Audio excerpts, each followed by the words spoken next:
une crise dont on ne parle pas beaucoup et que pourtant on vit je dirais assez généralement. Beaucoup de personnes y passent par cette crise-là. C'est la crise des 30 ans.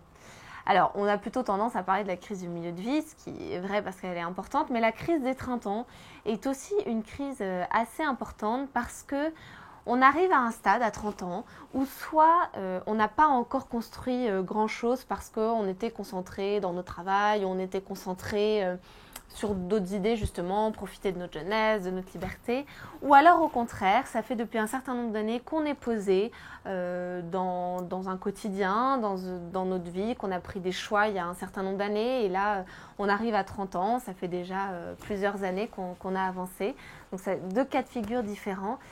Mais quel que soit le cas de figure dans lequel on est, à 30 ans, on a tendance à se poser quand même des questions sur ce que l'on est, sur ce que l'on a fait jusqu'à présent, ce que l'on a envie de faire, comment on se voit dans 10 ans. Et je crois que c'est important de ne pas passer à côté de cette crise. Encore une fois, sachant que le mot crise peut être aussi très positif, ça nous permet d'évoluer, de grandir, de continuer à avancer.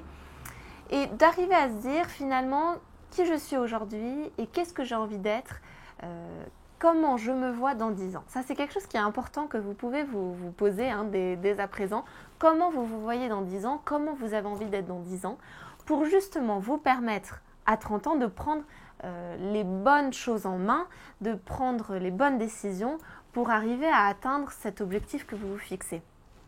Je crois que c'est important et il faut profiter aussi de ce cap des 30 ans pour se dire que c'est le moment, on est encore suffisamment jeune pour redonner un nouveau tournant à notre vie et en même temps les années avancent aussi, donc c'est important d'arriver à construire ce qu'on a profondément envie de vivre en nous et ce qu'on a profondément envie de construire. Donc, il ne faut pas que cette crise vous fasse peur. Parfois, si vous êtes en couple depuis longtemps, les couples peuvent commencer un peu à s'effriter, à se poser des questions, se dire est-ce que j'ai fait le bon choix, peut-être être tenté par quelqu'un d'autre.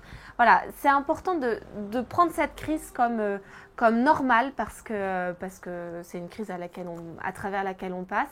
Ne pas avoir peur, ne pas forcément se dire que c'est de la faute du conjoint, mais peut-être que c'est nous-mêmes qui avons besoin de prendre ce moment pour nous poser, pour voir nos aspirations profondes et du coup se fixer nos limites et peut-être des stades aussi, des objectifs que vous avez envie de faire pour continuer à avancer.